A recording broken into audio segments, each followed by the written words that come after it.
You are listening to the Delay and Pray podcast, episode number 137.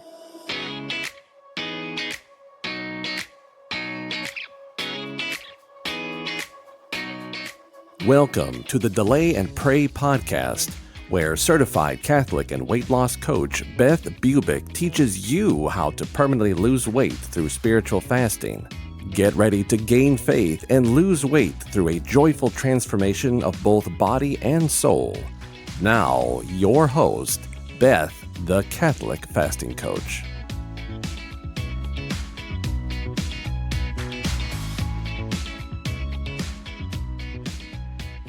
Hey, welcome back to the podcast, everyone. We are in the middle of a feasting week this week, the 4th of July. What a great celebration and one of my very favorites.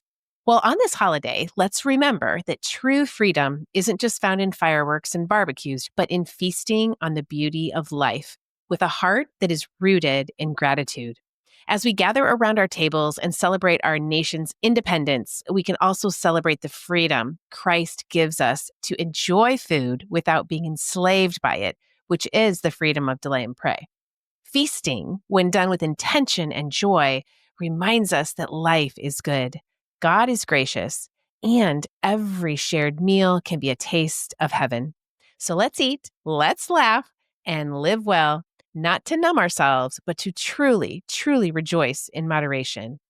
So today, we are actually diving into chapter 8 of Delay and Pray as I go through the book. And this is a chapter that's all about one of the most joyful and misunderstood parts of our fasting rhythm called the feast. Often we think of fasting, we imagine constant sacrifice, like it's all the time. And that is like one of the reasons why people can't stay in ketosis because they think they have to do it 100% of the time, and they don't. You can actually move in and out of ketosis, which is fat adaptation, and then you can move into sugar burning when you feast and then back into fat adaptation during the week when you eat and fast. And we practice this all the time. It's not easy to get a hold of when you're used to sugar burning all the time, but it is possible. Again, we're not talking about constant sacrifice. In the Catholic life, we aren't just called to delay, but we are also called to celebrate every single week, every Sunday. And when we do it right, it becomes one of the most powerful ways to glorify God in our bodies. But what I have learned is that we really do have to redefine feasting because of the world, basically, most people they don't mean to define feasting as binging, but they kind of think of feasting as eating everything in sight or anything I want. And that's probably not the greatest idea. So let's go over a little bit about the eat, fast, feast cycle again, and let's talk about redefining feasting. Like I said, it all begins with the eat, fast, feast cycle. And one of the most freeing realizations that I had while on this journey of delay and pray was that God is not asking us to deny everything all the time. He's actually asking us to shift our mindset into glorifying Him. Okay. And so how do we do that? He's not asking to deprive ourselves. He's asking us to glorify Him. Okay. He's inviting us to develop a healthy rhythm or rule of life that enables us to get out of the spin cycle of over-desire and overeating. And doing what? Yes, desiring Him. That is what we want to do. Now, this isn't new. It's an ancient art, and I'm just resurrecting it and giving it a new name to remember it by. So it's just delay and pray. To delay and pray. That's all you're doing. You just follow a cycle of the week, eating on Mondays, Tuesdays, Thursdays, and Saturdays, and learning how to do that without sugar and flour and alcohol. Fasting on Wednesdays and Fridays and what that entails, and feasting on Saturday nights and Sundays. And we call it the EFF, or Eat Fast Feast cycle for short. I've kind of learned this whole thing from a little bit of the life coach schooling that I had, but also from Jay Richards in his book, Eat Fast Feast. And I read it, I thought it was amazing, but I really couldn't do it. So I adapted it into the delay and pray method by integrating prayer, sacrifice, and Catholic tradition, and also talking about sugar and what it does to your body and how it keeps you addicted and unable to fast and pray. This eat, fast, feast cycle that I learned is really beautiful. The beauty of the rhythm is that it's sustainable, like I said, and spiritual. But here's the key. Like I said before, the eating and the fasting isn't too bad, and the feasting is usually where women and men kind of fall because they accidentally fall into binging. Well, we know that feasting doesn't mean binging now. It's not about undoing all the virtue from the week. It's about celebrating the resurrection, the sacraments, and the goodness of God with food that delights the senses, not dominates them. So here's what I want you to think of: a juicy steak with gorgonzola cheese, kind of melting on top, mushrooms floating in garlic butter on the side, a baked potato, asparagus spears, and a glass of wine. That is a typical Sunday feast. Yum. Okay, so this is the feast that I'm used to now that really serves my body and soul. I really have left behind the French fries and greasy burgers on buns. I have them every once in a while. And actually, I like it. It's good, but it's just very, very rare. I'm going to say once every couple months that I will have like a half of that greasy burger and a little bit of fries. But my palate has changed. Everything has changed. I really don't want it. So, what's happening to me is that I've learned that choosing food that really feeds my body and soul makes me feel really good. And I like to glorify God and praise Him with this food. The other thing I want to tell you is not everything is bad. I mean, do you need a buttered piece of sourdough bread on the side of that steak dinner? Well, do it, especially if it's homemade. My daughter bakes the best, so I will have that every once in a while when I go visit her. I love it. But it isn't really a greasy burger and French fries. That is rare, okay? Because that's really just not good for my body at all. But I can have it, and I tell myself, you can have it on Sundays, but I only choose it every once in a while. So this is the framework that I want you to put feasting in. It's about Jesus Christ in the Eucharist. So feasting is about solemnities and Sundays, and this is about going to Mass and glorifying God and worshiping Him and thanking Him and partaking in His body and blood, the true food of Jesus Christ in the Eucharist. And when you fasted and just eaten moderately all week, you feel a little empty and you can walk into the Mass and just feel so hungry for Him. And it's just beautiful. So that's the first part of reframing. It's also about connection with family and friends and really resting in the love that you have for them. This is what it's about. And listen, this takes time because, see, we're used to just not even differentiating between any of the days of the week. I mean, we know that every Sunday is Little Easter, we know, but we haven't been used to redesigning our food and really what resting is and just this eat, fast, feast type of rhythm. It's new. So it's going to take time to learn, and you have to get really good at failing and recovering often. Don't give up. Okay. Don't give up. That's all I want to tell you. All right. So feasting is not meant to be a drive-through meal or a sugar binge. I just want to tell you that. It can be every once in a while, and it will be part of your life because you will screw up. And this is what I'm saying. And we have that wonderful phrase in Delay and Pray called Nunc Chapi. 1,000 times I begin again with gentle repentance. Nunc Chapi. Learn to fail often and recover. This is what I want to tell you. So you're going to accidentally do some of these things. It's almost like your body's like, I need that. I have to have that. And it's because your mind is thinking that. And you'll recover and you will reframe. You will shift into a different mindset. True feasting is what I want to talk to you about. This is really deliberate, the first word.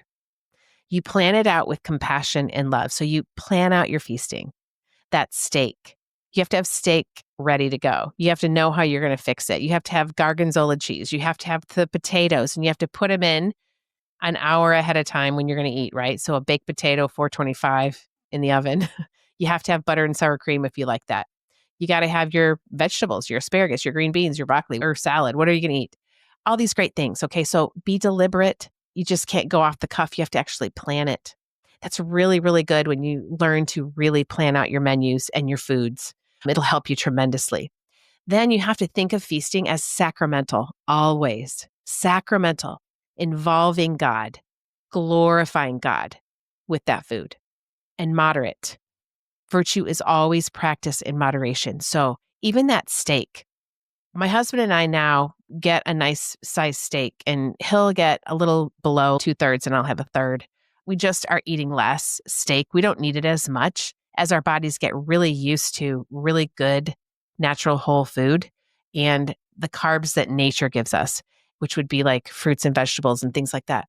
It's a lot easier not to overeat when you're eating these natural foods. And the fourth thing is joyful. True feasting is joyful. This is about loving yourself enough to feast on the food that allows you to stop when you're moderately full. So I'm going to go over those again. True feasting is deliberate, sacramental, moderate, and joyful. Okay, so examples of all this would be one bite of cake. That's it. It's like a cake pop. So can you do that? Can you stop at a bite? One glass of wine. A lovingly prepared meal like I had just talked to you about, maybe in a family setting where you're all helping each other prepare it. How about a small slice of something else that's sweet? A pie or something else?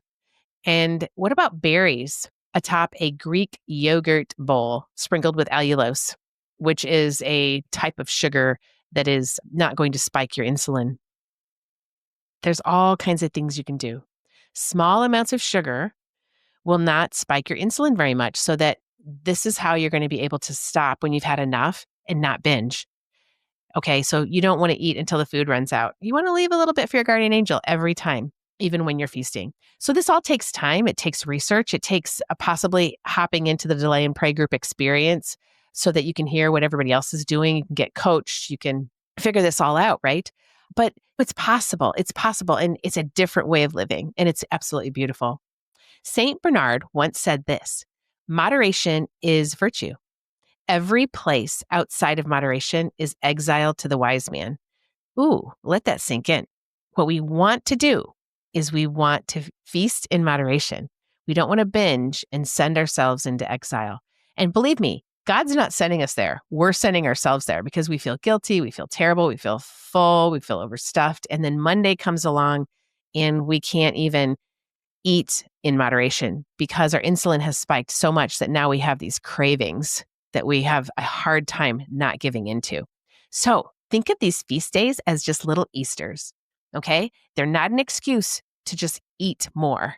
It's really a call to rejoice and glorify God. You don't just fill your belly, you feed your soul. So that's something to really think about. That's how I want you to redefine feasting. I want to invite you to feast on life, not just food. So here's other ways besides food that this looks like. Going for a walk with your family or your spouse, laughing with your kids around a Sunday dinner table, praying slowly and intentionally, especially the rosary, attending Mass with awe and gratitude, and possibly a little hungry, and reading a good book and resting from work.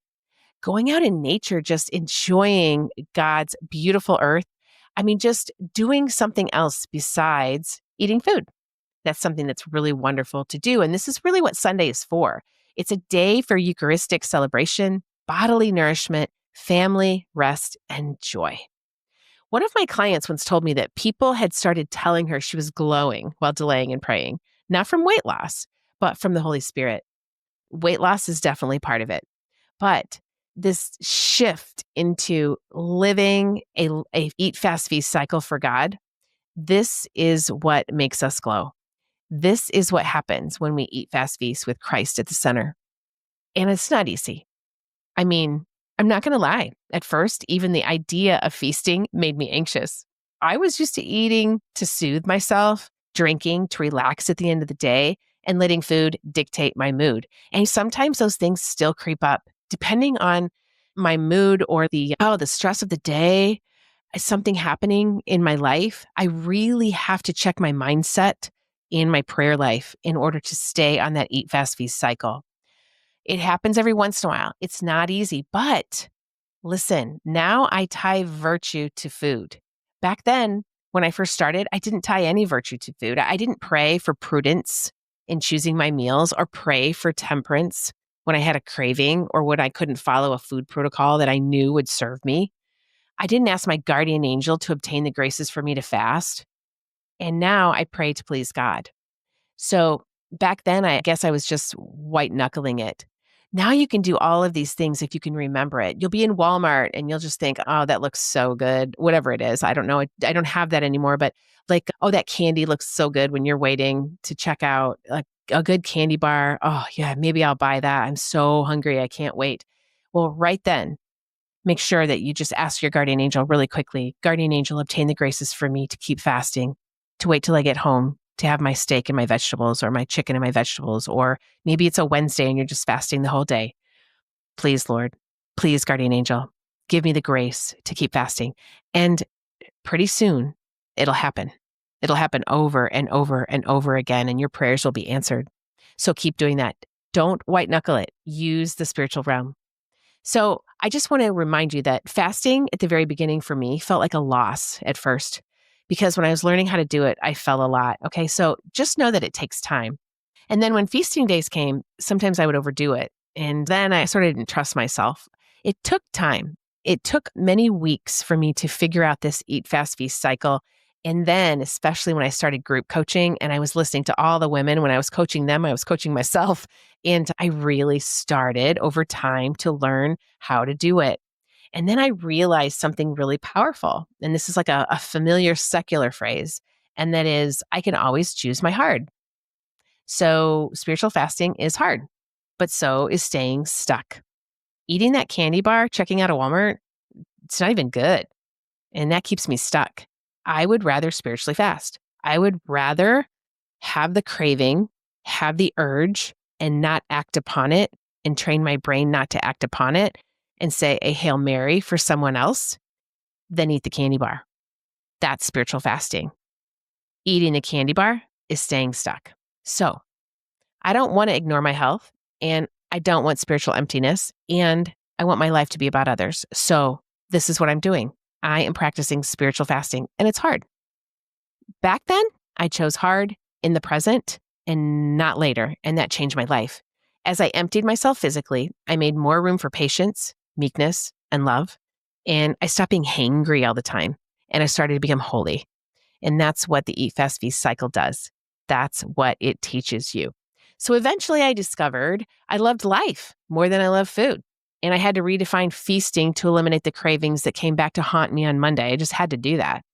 So reframe your feasting, my friends, and let God show up in beautiful, holy, unexpected ways. Pray to Him during those cravings. So that's what I want to leave you with today. You are not just delaying food. You are learning to eat, fast, and feast through life. You're learning to pray your way through life. You're learning how to feast on life. You're developing the wisdom to eat just enough, to fast with purpose, and to feast with joy if you just give yourself time to learn it. So reflect on this. What does feasting on life look like for you in your life? How can you redefine your Sundays? How can you make Sundays more than sugar, more about the solemnity, more about the Eucharist, more about the holy opportunity of Sunday than sugar or feasting or binging? Are you willing to choose your heart so that you can find your freedom, especially this very beautiful week of 4th of July? Remember, Jesus is our greatest feast, and He is worth everything that we delay. So until next time, everyone, I am praying for you. Redefine, reframe your feasting. Let's feast well and pray even more for each other, for our country, and let us glorify God together. Take care. God bless. Thanks for joining me again today. If this episode blessed you, share it with a friend, and always remember, you're not just losing weight, you're gaining freedom. Until next time, stay peaceful and keep praying. God bless you. See you next week. If you are interested in learning more about spiritual fasting and permanent weight loss, then come join my course, Delay and Pray, a guided course for weight loss through spiritual fasting. You won't go through it alone either. I will be there to coach you every step of the way. This is a group coaching program where you are part of an amazing community of like-minded Catholics who have the same goal as you, to bring about miracles while losing that weight permanently through spiritual fasting. Your purchase includes an online course detailing what spiritual fasting is, how to do it, and all the tools you need to get you the results you're longing for. Head over to my website right now at thecatholicfastingcoach.com and get the details on how to join. And don't forget to follow me on Instagram, Facebook, Pinterest, and LinkedIn to always get the latest daily information to help you keep fasting, my friends. Can't wait to see you in there. May God bless you and keep you always.